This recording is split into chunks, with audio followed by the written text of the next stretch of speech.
Hi all. So today's topic जो आज हम डिस्कस करेंगे that is theory of learning. ठीक है, आप में से किसी ने तो बोला था कि थ्योरी ऑफ लर्निंग जो है उसको कंप्लीट करवा दीजिए।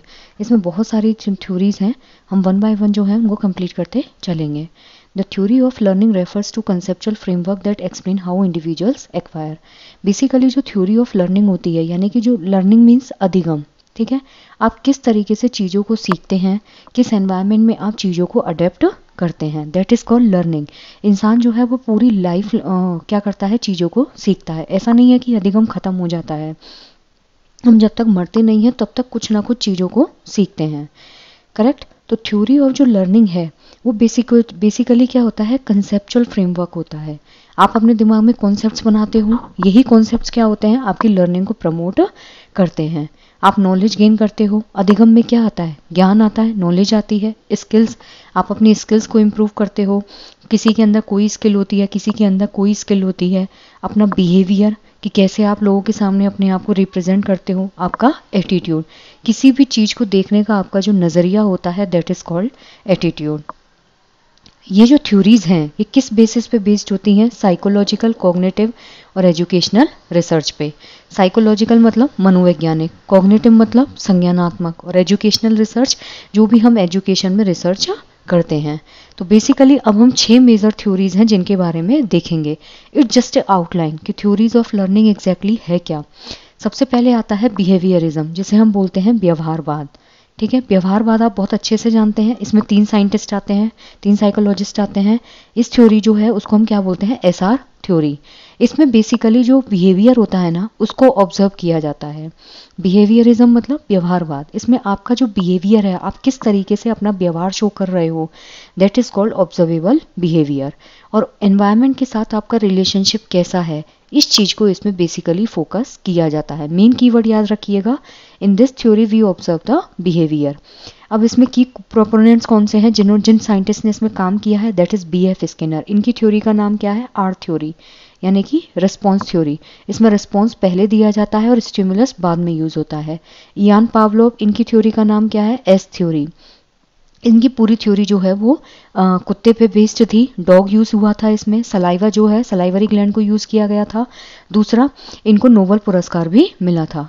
फिर है जॉन वी वॉटसन, इन्होंने सबसे ज़्यादा व्यवहारवाद पे काम किया था। और एक इसमें आते हैं BF स्किनर, इयान पावलोव और थॉर्नडाइक। ठीक है, जो थॉर्नडाइक हैं उनकी थ्योरी का नाम क्या है, थॉर्नडाइक की थ्योरी का नाम है SR थ्योरी, जिन्होंने बिल्ली के ऊपर एक्सपेरिमेंट किया था। अब अगर हम इस थ्योरी के प्रिंसिपल्स देखें, जो व्यवहारवाद है उस थ्योरी का अगर हम सिद्धांत देखें या फिर प्रिंसिपल देखें, इसमें क्या होता है, जो अधिगम होता है ना वो किस पे बेस्ड होता है, स्टिमुलस रिस्पॉन्स एसोसिएशन। यानी कि जो स्टिमुलस है उसका रिस्पॉन्स जो है उसके साथ कैसा कनेक्शन है, इस पे अधिगम पूरा बेस्ड होता है। अगर कुत्ता जो है, अगर उसको आप खाने का लालच नहीं देते तो वो लिवर नहीं दबाता।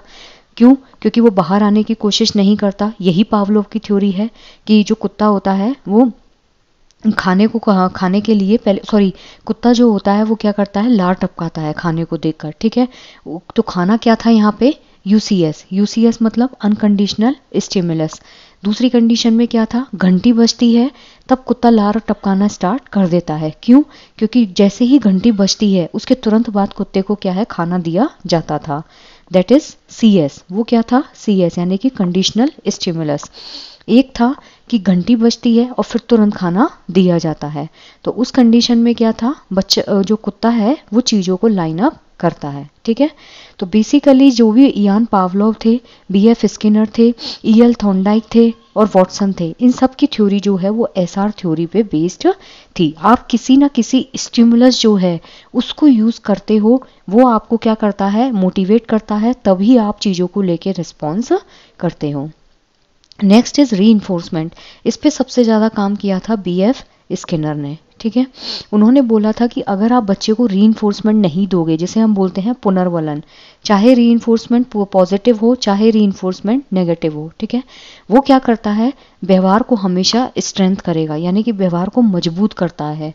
रीइंफोर्समेंट या पुनर्वलन कभी भी व्यवहार को वीक नहीं करता। पनिशमेंट वीकेंस बिहेवियर, बिल्कुल सही बात है। अगर आप बच्चे को सजा दोगे तो उसका बिहेवियर धीरे धीरे क्या है, कम होता चला जाएगा। Classical conditioning, learning through association. जो पावलोव हैं उनकी थ्योरी का नाम क्या है? Classical conditioning. बीएफ स्किनर की थ्योरी पूछे तो ऑपरेंट कंडीशनिंग। इसमें जो लर्निंग होती है वो चीज़ों को एसोसिएट करके होती है।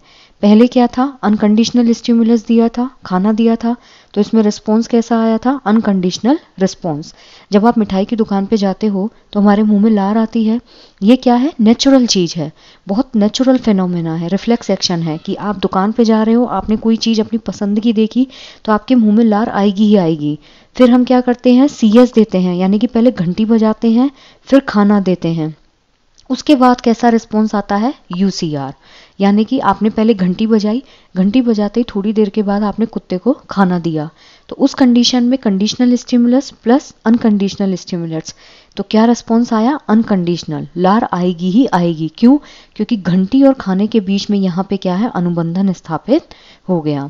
नेक्स्ट अगर हम देखें तो घंटी बजते ही कुत्ता क्या करता है? लार टपकाता है, तो ये क्या है? कंडीशनल स्टिमुलस, यानी कि आर्टिफिशियल है। घंटी क्या है? यहाँ पे सीएस होती है, खाना क्या है? यहाँ पे यूसीएस होता है। तो कंडीशनल रिस्पॉन्स क्या होगा कि जैसे ही घंटी बजती है कुत्ता क्या इमेजिन करता है कि खाना अब आने वाला है, तो वो लार टपकाना स्टार्ट कर देगा। तो पावलोव कंडीशनिंग थ्योरी क्या बोलती है कि जो लर्निंग होती है उसमें स्टिमुलस और रिस्पॉन्स, इनके बीच में हम क्या करते हैं? एसोसिएशन एस्टेब्लिश करते हैं। Next is operant conditioning. Operant conditioning Skinner है।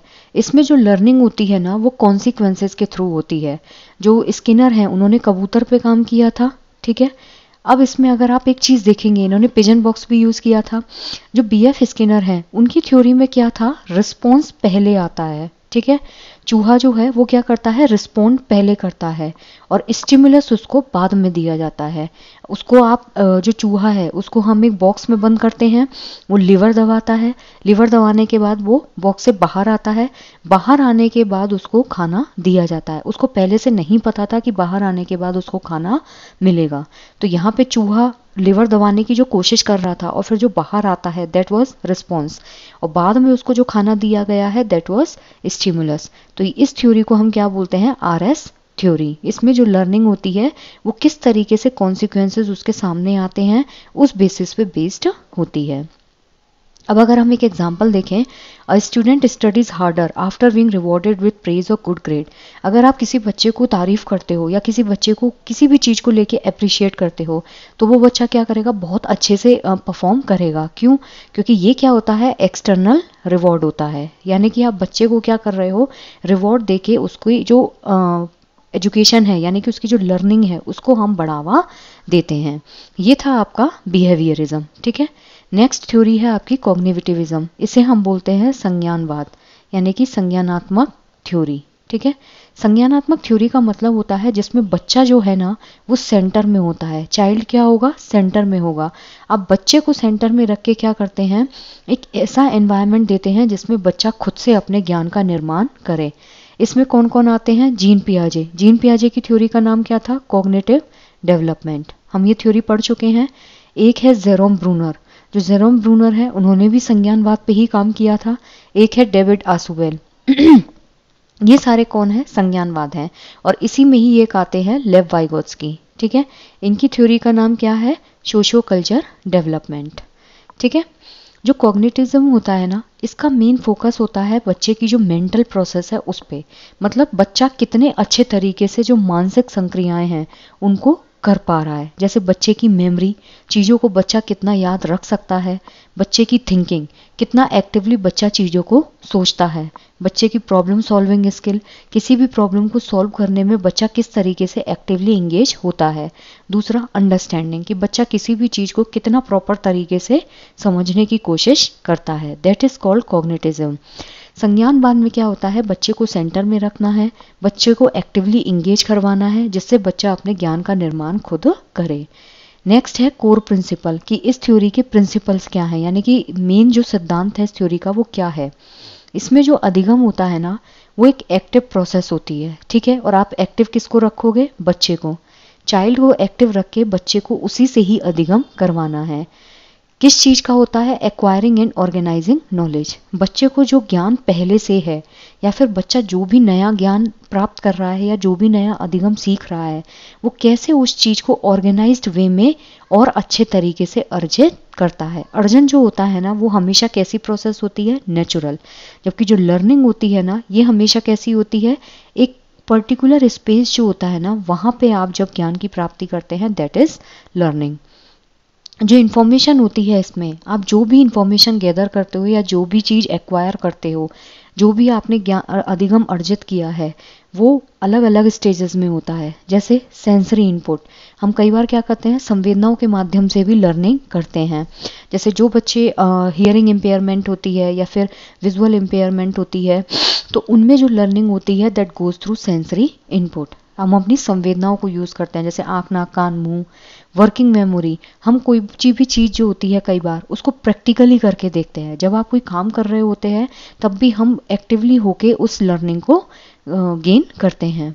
लॉन्ग टर्म मेमोरी, जब आप कोई भी चीज़ खुद से करते हो ना तो जो आप मेमोरी अपने दिमाग में क्रिएट करते हो, जिसे हम स्कीमा बोलते हैं, वो क्या होता है, लॉन्ग लास्टिंग रहता है।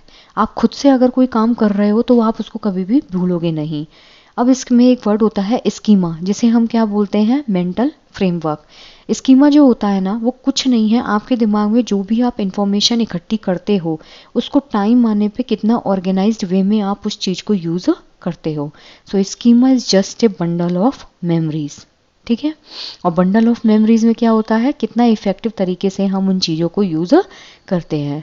Meaningful learning is more effective than rote memorisation, बिल्कुल करेक्ट है। जब आप किसी भी चीज़ को बच्चे को एक्टिव में रख के बच्चे से ही ज्ञान का निर्माण करवा रहे हैं, ठीक है, तो उसमें क्या होता है, अर्थपूर्ण अधिगम होता है, यानी कि मीनिंगफुल लर्निंग होती है और वो हमेशा इफेक्टिव होती है as compared to rote memorisation. Rote memorisation मतलब किसी भी चीज़ को रटना। अब यहाँ पे एक एग्जाम्पल अगर हम देखें, a teacher uses concept map to help student organise and retain knowledge. एक टीचर जो है वो कॉग्निटिविज्म में क्या करता है, कॉन्सेप्ट मैपिंग करता है। कॉन्सेप्ट मैपिंग मतलब आपने कई बार फ्लो चार्ट्स देखे होंगे। हम क्या करते हैं, इन्फॉर्मेशन जो होती है ना उसको कनेक्ट कर करके बच्चे को आगे पढ़ाते हैं। उसमें जो बच्चे की नॉलेज होती है वो बहुत ज़्यादा स्ट्रॉन्ग हो जाती है और बच्चा अपने ज्ञान को क्या करता है, अच्छे तरीके से ऑर्गेनाइज कर पाता है। This is called concept mapping. Next is constructivism. जो कंस्ट्रक्टिविज्म होता है ना उसमें जो लर्नर्स होते हैं वो अपनी नॉलेज को खुद से क्या करते हैं, कंस्ट्रक्ट करते हैं। कैसे, एक्सपीरियंस के थ्रू और रिफ्लेक्शन के थ्रू, कि कैसे बच्चा जो है वो एक्सपीरियंस गेन करेगा और उन चीज़ों को अपने दिमाग में वो रिफ्लेक्ट करता है। इट्स ऑलमोस्ट सिमिलर टू, जो संरचनावाद होता है ना ये ऑलमोस्ट किससे सिमिलर होता है, आपके जो संज्ञानवाद होता है उससे। इस पे किस किसने काम किया है, जीन पियाजे, लेव वाइगोत्स्की और जॉन डेवी। जीन पियाजे की थ्योरी कॉग्निटिव डेवलपमेंट, लेव वाइगोत्स्की की थ्योरी, इन्होंने कुछ कीवर्ड्स दिए थे, MKO, ZPD और स्कैफोल्डिंग, ठीक है, ये इनके कीवर्ड्स थे। इनकी थ्योरी का नाम क्या था, socio culture cognitive development. John Dewey जो है वो भी संरचनावादी कहे जाते हैं। अब अगर हम इसके प्रिंसिपल्स की बात करें कि इस थ्योरी में मेन प्रिंसिपल कौन सा है, लर्निंग जो होती है वो पर्सनल और सोशल प्रोसेस होती है। पर्सनल कैसे होगा, बच्चा अपने ज्ञान का निर्माण क्या कर रहा है, खुद से कर रहा है। सोशल प्रोसेस कैसे होगी, लेव वाइगोत्स्की ने कहा था कि बच्चा जितना ज़्यादा इंटरेक्शन करेगा, बच्चा जितना ज़्यादा समाज में रह के इंटरेक्शन करता है उतना ज़्यादा उसके ज्ञान का निर्माण होता है, ठीक है। आप जितना ज़्यादा लोगों के साथ इंटरेक्ट करोगे उतना ज़्यादा आप अपनी नॉलेज को एनहेंस करते हो। Knowledge is constructed based on prior experiences, बिल्कुल सही बात है। आपकी जो भी नॉलेज है, जो भी अधिगम है, आप बिल्कुल कोरी स्लेट बन के तो आते नहीं हो, आपके पास प्रियर नॉलेज होती है, प्रीवियस नॉलेज होती है, उसी के बेसिस पे हम नई नॉलेज जो है उसको बनाते हैं। It emphasises hands on and problem solving activities, बिल्कुल सही बात है। इसमें क्या होता है, किसी भी चीज़ को बच्चे को खुद से करने दिया जाता है, मतलब जो हैंड ऑन एक्टिविटी होती है ना उस पे इसमें मेन फोकस किया जाता है कि बच्चा खुद से चीज़ों को करके सीखे। बच्चे को प्रॉब्लम सॉल्वर बनाया जाता है कि कितना इफेक्टिव तरीके से बच्चा प्रॉब्लम्स को सॉल्व कर पाता है। सोशल इंटरेक्शन इसमें इंपॉर्टेंट रोल प्ले करता है, क्योंकि जितना ज़्यादा आप लोगों के साथ इंटरेक्ट करोगे उतना ज़्यादा आपकी नॉलेज जो है वो इम्प्रूव होती है। और कल्चरल टूल, यही वाइगोत्स्की की थ्योरी थी कि आप कितना ज़्यादा कल्चरल टूल यूज़ करते हो। इन्होंने मेन फोकस किया था लैंग्वेज पे, ठीक है। ये क्या होते हैं, किसी भी अधिगम में एक इम्पॉर्टेंट रोल प्ले करते हैं। अधिगम में क्या ज़रूरी है कि आप अपने ज्ञान का निर्माण खुद से करो, लोगों के साथ इंटरेक्ट करो। जितना इंटरेक्ट करोगे उतना ज़्यादा आप अपनी नॉलेज को एनहेंस करते हो। अब इंटरेक्शन के लिए क्या ज़्यादा ज़रूरी है कि कोई मीडिएटर तो हो बीच में, कोई तो मीडियम हो जिसके थ्रू आप इंटरेक्ट कर पाओ। तो वो टूल क्या होता है, आपका लैंग्वेज। ठीक है। वाइगोत्स्की की जो थ्योरी थी उसमें उन्होंने कीवर्ड दिया था, that is zone of proximal development. ठीक है। इसमें क्या होता है, लेट सपोज आपको कोई प्रॉब्लम आ रही है, आप यहाँ पे स्टक हो गए। अब इसमें क्या होगा, लर्नर जो है वो अपने कंफर्ट लेवल से थोड़ा सा बियॉन्ड में जाके उस चीज को सॉल्व करने की कोशिश करता है। लेकिन वो होगा कैसे, यहाँ पे MKO होता है। MKO मतलब मोर नॉलेजेबल अदर। वो क्या करेगा, यहाँ पे शुरुआती मदद देंगे या फिर बच्चे की एक छोटी सी हेल्प करते हैं, चाहे वो क्लू हो चाहे कुछ और हो। उस केस में बच्चा इस हेल्प को लेते हुए क्या करता है, आगे बढ़ जाता है। तो बच्चा क्या करता है, यहाँ पे अपने ओरिजिनल डेवलपमेंट से बच्चा अपने एक्चुअल डेवलपमेंट तक पहुँचता है। तो ये जो बीच का गैप होता है, दिस इज कॉल्ड ZPD। और जो बच्चे को प्रॉब्लम में शुरुआती मदद दी जाती है उसे हम बोलते हैं स्कैफोल्डिंग, यानी कि पाड़ या ढांचा निर्माण। ठीक है, यहाँ पे समझ में आया। जो जीन पियाजे है ना, उन्होंने कभी भी सोशल इंटरेक्शन और कल्चर टूल पे ध्यान नहीं दिया था, इसीलिए इनकी थ्योरी को क्रिटिसाइज भी किया गया था। अब यहाँ पे अगर हम एक एग्जांपल देखें, collaborative group projects where student discuss and solve real world problems. और लेव वाइगोत्स्की ने क्या बोला था कि बच्चा जितना ज़्यादा ग्रुप में काम करेगा, जितना ज़्यादा पीयर ट्यूरिंग करेगा, कोलैबोरेटिव लर्निंग करेगा, उतना ज़्यादा बच्चा क्या करता है, रियल वर्ल्ड प्रॉब्लम से अपने आप को अवेयर करता है। ठीक है। जो कोलैबोरेटिव ग्रुप होते हैं उसमें जो स्टूडेंट्स होते हैं वो रियल वर्ल्ड प्रॉब्लम्स जो हैं उनको डिस्कस करेंगे। आप जितना ज़्यादा डिस्कस करते हो नॉलेज उतनी ज़्यादा एनहेंस होती है। नेक्स्ट थ्योरी है आपकी सोशल लर्निंग थ्योरी, यानी कि सामाजिक अधिगम थ्योरी। इस पे सबसे ज़्यादा जिस साइंटिस्ट ने काम किया था, जिस साइकोलॉजिस्ट ने काम किया था, दैट वाज अल्बर्ट बांडुरा। सामाजिक अधिगम क्या होता है, हम समाज में किसी ना किसी को क्या करते हैं, अपना एक आइडल मानते हैं। वो जो आइडल होता है वो क्या करता है, आगे बढ़ने में हमारी मदद करेगा। जैसे कई लोग हैं जैसे सलमान खान को फॉलो करते हैं, कई लोग हैं जो बहुत इंटेलेक्चुअल लोगों को फॉलो करते हैं, जैसे साइंटिस्ट हो गए। तो इसमें क्या होता है, हम उस इंसान को इतना ज़्यादा अपना आइडल मान लेते हैं कि हम पूरी तरह से उसका क्या करते हैं, अनुकरण करने लग जाते हैं। वी विल इमिटेट हिम और हर। आप जिसको भी फॉलो करते हो आप उसका पूरी तरीके से क्या करते हो, अनुकरण करने लग जाते हो। वो जैसे बाल रखेंगे हम वैसे बाल रखने लग जाते हैं। इसमें क्या है, हम सामने वाले को ऑब्जर्व करते हैं कि वो कैसे चल रहा है, कैसे बैठ रहे हैं, कैसे उठ रहे हैं। तो जो इसमें अधिगम होगा ना, उसमें सबसे ज़्यादा ध्यान होता है ऑब्जर्वेशन पर, कि कितना अटेंटिव होके आप सामने वाले को ऑब्जर्व करते हो, कैसे हम उसका अनुकरण करते हैं। और उसमें मॉडलिंग जो है ना, आप किसी ना किसी को अपना एक आइडल या मॉडल बनाते हो, मॉडल स्वरूप, और उसको हम फॉलो करने लग जाते हैं। तो इन 3 चीज़ों पे ये थ्योरी बेस्ड है, ऑब्जर्वेशन, इमिटेशन एंड मॉडलिंग। सबसे ज़्यादा काम किसने किया था, अल्बर्ट बांडुरा ने। इनकी थ्योरी का नाम क्या था, बोबोडॉल एक्सपेरिमेंट। ठीक है। अब अगर हम इसके कोर प्रिंसिपल्स की बात करें कि मेन सिद्धांत इसमें क्या है, लोग जो है they learn by watching others, observational learning. ये बिल्कुल सही बात है कि लोग क्या करते हैं, दूसरे को ऑब्जर्व करते हैं, दूसरे को बहुत ध्यान से देखते हैं, तब वो अपने अंदर उस चीज को फॉलो कर पाते हैं। That is called observational learning, यानी कि अवधान अधिगम। इसमें रीइंफोर्समेंट ऑफ पनिशमेंट जो है वो इनडायरेक्टली दूसरे के बिहेवियर को ऑब्जर्व करके उस पर बेस्ड होता है। तो रीइंफोर्समेंट ऑफ पनिशमेंट पे सबसे ज़्यादा जिसने काम किया था वो था व्यवहारवादी, जिनका नाम था BF स्किनर। इस थ्योरी में ये इनडायरेक्टली जो है वो इन्वॉल्व होते हैं। इसमें अगर हम की कॉन्सेप्ट्स देखें, सबसे पहले क्या होता है, अटेंशन होता है। अटेंशन मतलब आप बिल्कुल ध्यान लगा के सामने वाले को क्या करते हो, फॉलो करते हो। फिर हम उस चीज़ को क्या करते हैं, रिटेन करते हैं, मतलब हम अपनी रियल लाइफ में उसको क्या करते हैं, उतारते हैं। फिर हम उन्हीं चीज़ों को वापस से करने लग जाते हैं, हम उन्हीं चीज़ को क्या करेंगे, रिप्रोड्यूस करने लग जाएंगे। और लास्ट में क्या होता है, मोटिवेशन। वी गेट मोटिवेटेड कि नहीं हमें ये चीज़ करनी चाहिए। हम मोटिवेट क्यों होते हैं, क्योंकि इस स्टेज के बाद हमें क्या होता है, कोई ना कोई एप्रिसिएशन मिलता है कि आप कितने अच्छे से ये चीज़ कर रहे हैं। यही एप्रिसिएशन जो है वो आगे चल के हमें मोटिवेट करता है। ये क्वेश्चन कई बार पूछा गया था, ये रीट में भी पूछा गया था और ये सीटेट में भी एक बार पूछा गया था कि इसका क्रम क्या होता है। सबसे पहले attention, retention, reproduction and motivation. Self efficacy, belief in one's ability to succeed. इसमें क्या होता है, खुद की जो क्षमता है उस पर यकीन किया जाता है कि हम जो हैं वो आगे सक्सीड कर सकते हैं।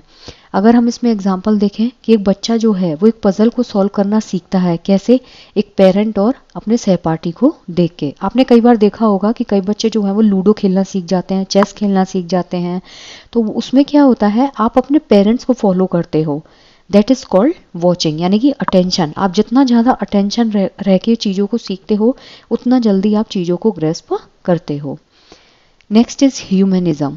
ठीक है, जो ह्यूमनिज्म थ्योरी है ना, इसमें सेल्फ एक्चुअलाइजेशन होता है। आपने अब्राहम मैस्लो की थ्योरी पढ़ी है। अब्राहम मैस्लो ने इंसान की जो बेसिक नीड्स हैं उनके बारे में बात की थी कि पहले इंसान की बायोलॉजिकल नीड आती है, फिर उसको लेके इंसान एक सुरक्षित एनवायरनमेंट चाहता है, फिर प्यार की एक भावना उसके अंदर जगती है, प्यार में वो आत्मसम्मान चाहता है, और आत्मसम्मान के बाद इंसान जो है वो सेल्फ एक्चुअलाइजेशन में चला जाता है। ठीक है, जो ह्यूमनिज्म थ्योरी होती है ना, मानवतावादी, उसमें पूरा इंसान जो है उसको हम एम्फेसाइज करते हैं।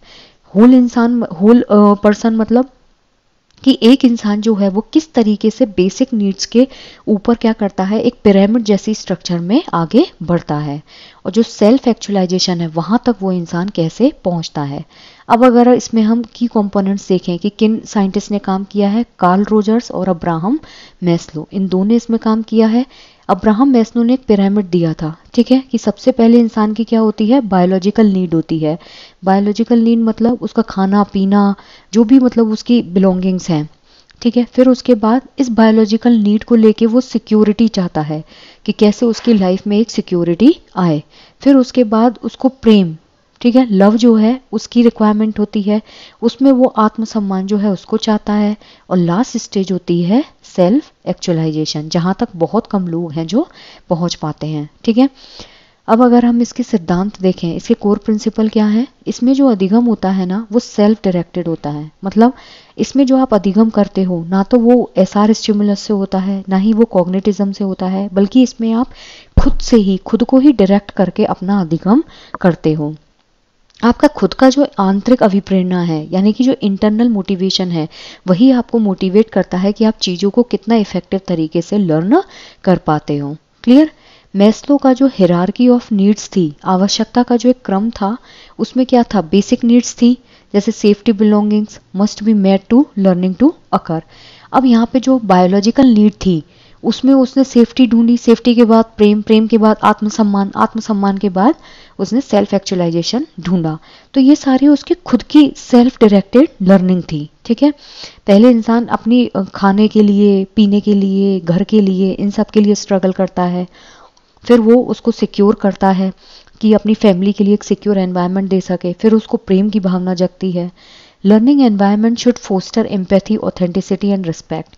जो भी हम इस थ्योरी में लर्निंग करते हैं ना, वो मेनली किस चीज़ पे फोकस करना चाहिए या किस चीज़ को वो पोषण दे। फोस्टर मीन्स पोषण करना चाहिए। एम्पैथी, एम्पैथी मतलब अगर मान लीजिए कोई इंसान किसी गलत सिचुएशन से निकल रहा है या किसी बैड सिचुएशन में है, तो you should realise his pain और हर पेन। ठीक है, सिंपैथी अलग चीज़ होती है। एम्पैथी होता है कि जब आप उस सिचुएशन में अपने आप को रख के देखते हो।